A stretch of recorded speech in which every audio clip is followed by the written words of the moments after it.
YouTube, hey, it's Casey Dimon here at TaxSaleAcademy.com. Thank you so much for joining me as I record this episode for the Tax Sale Podcast. As always, if you enjoy podcasts, be sure to listen to us on your favorite podcasting platform, and you can find us at TaxSalePodcast.com. That's TaxSalePodcast.com, and it'll link you up to your favorite podcasting platform. So with that said, let's go ahead and cut on over to the audio portion of the Tax Sale Podcast. Welcome to the Tax Sale Podcast, where tax sale investing is made easy. I'm Casey Dimon, a tax sale expert, trainer, and author of the Tax Sale Playbook, founder of the Tax Sale Academy, and your host right here on the Tax Sale Podcast. Thank you so much for joining me on today's podcast. And as always, at the conclusion of this podcast, if you're looking to learn more about investing in tax defaulted real estate, head on over to TaxSaleAcademy.com. That's TaxSaleAcademy.com. Today we'll be discussing perhaps one of the most important topics to you: money. You've researched the list. You drove by the properties. You determined what you're going to buy, and you're ready to go to the auction. But when you win your first property, just how exactly are you going to pay for that property? That's a pretty important question, right? Well, in today's podcast episode, we're going to be discussing funding your tax sale investment. And we're going to provide 5 different ways to pay for these properties. So let's go and get started. The first method we're going to be discussing is the most obvious and the easiest. It's cash. Cold, hard cash. It really doesn't get a whole lot easier than paying with cash. Now, some auctions are going to accept cash. You just give them a bunch of Benjamins and they'll give you a piece of property. Some will accept a personal check or a business check. Others might require certified funds or money orders, and others might even require wire transfers. But at the end of the day, it's all going to be cash to you. The first funding option is cash, and that's very, very simple. The next funding method we'll be discussing are credit cards. That's right. You can use your friends over at Visa and MasterCard to help fund your real estate purchase.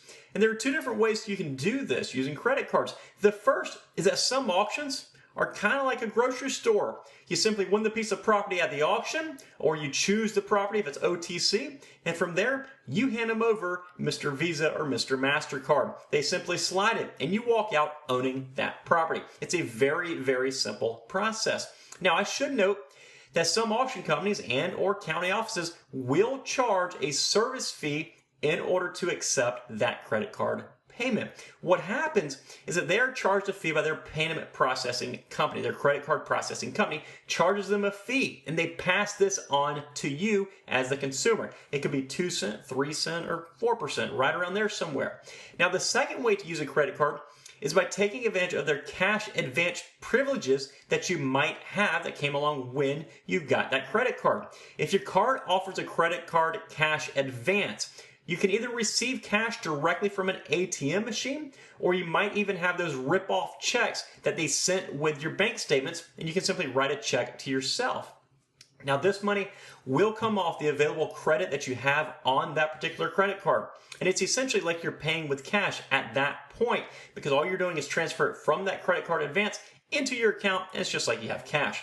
Now, when I talk about credit cards, I really also need to suggest that you have an exit plan strongly in place that's going to allow you to resell that property very, very quickly, especially if you're operating on low margins. Credit card interest rates can kill your investment if you plan on holding something into the long term. It's also important to note that the cash advances that I was discussing usually will have a higher interest rate than just a standard credit card purchase. So keep that in mind. It's also worth noting, I guess, that if you do plan on using your card over and over and over to purchase real estate, which is going to be a fairly sizable transaction most of the time, it might not be a bad idea to get some sort of card that has rewards that you can either get cash back or have some sort of rewards that you'll be able to take advantage of. Now, the third type of funding is through a partner of some sort. This could be a friend, a family member, an acquaintance, or whomever else that you decide to partner with. I usually see partnerships arranged where one person, such as you, will have all the knowledge, provides all the effort, and all the legwork to buy the properties, while another person will put up the capital to fund those purchases, or at least they'll put up a portion of that capital. This can be very, very beneficial and a win-win for both parties. Now, when it comes to partnerships, here's a couple of tips. Number 1, make sure that everything is in writing. And it doesn't matter who you're partnering with. It doesn't matter if you're partnering with your mom, your dad, your grandmother, your sister, brother, your pastor, whoever it is. Just put everything in writing. Not only will this protect both parties from like ill will if somebody decides to just kind of go rogue and take the money or whatever, but more often than not, what I see are just misunderstandings. For example, maybe you thought you told them that you're going to get 50% of all the profits, and they heard 15%. It sounds a little bit silly, I know, but oversights and misunderstandings like this happen frequently, and it can really divide a family or a friendship. So make sure everything is in writing. And the second tip when it comes to partnerships is doing what you say you're going to do. Be a responsible partner. Give them status updates. Invest wisely. Do thorough research. Treat it like it's your own money. You know, that kind of stuff. Partnerships can really be a great way to get your business off the ground. Just find like-minded people that you get along with and that you can work something out with. The fourth way you can fund your tax sale purchases is through your retirement account. There are lots of ways to do this, and this topic is actually much too complex for this particular podcast, but what you can do is use your retirement account to fund your tax sale investments, and this is very, very common amongst many successful investors. Maybe you have a 401k already set up or some other type of retirement account. What you do is you transfer those funds into what is known as a self-directed IRA, where you control the investments, and you can use those funds to invest in tax sale properties. Now, this is a strategy to build up your retirement nest egg. In short, your IRA will buy the tax defaulted properties. Not you, but your IRA that you control will actually buy the properties. And when you sell those properties, the funds from those transactions will be transferred directly back into your IRA. So the money comes out of your IRA, then it has to go back into your IRA. The best part is that you won't pay capital gains taxes on your gains since they're going back into your retirement account. It's an awesome way to get started, to save taxes, and to save for your future all at the same time. And the fifth way to fund your transaction is through a loan of some sort. And I use the term loan very generically. Maybe you have a rich uncle, a rich parent, or a friend, or whoever that you can borrow money from instead of partnering with. Perhaps they'll just loan you the money at 5 or 10%, and it's more beneficial just to borrow the money instead of actually partnering with them. Or is there anywhere else you can get a loan from? Perhaps you have good credit and income, and you can go to the bank and just get a signature loan. Go ahead and go for it. Maybe you have equity built up in your home, and you can do a HELOC or a refi of some sort. There are all sorts of places that you can get loans nowadays. Just put forth some effort, and I'm sure you'll find one that works great for you.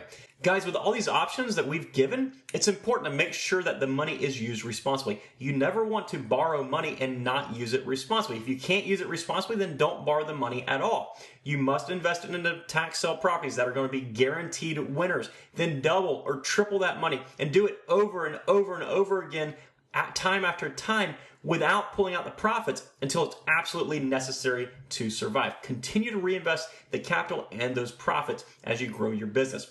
Now, beyond these 5 options, there are countless other ways to fund your tax sale investments. It's important to be creative and think outside the box. Regardless of what your bank account says right now, there is a way to fund your tax sale investments if you are creative enough. That's it for today's podcast, guys. If you'd like more information on investing in tax defaulted real estate, including trainings on the different types of funding options, be sure to visit us at taxsaleacademy.com. That's taxsaleacademy.com.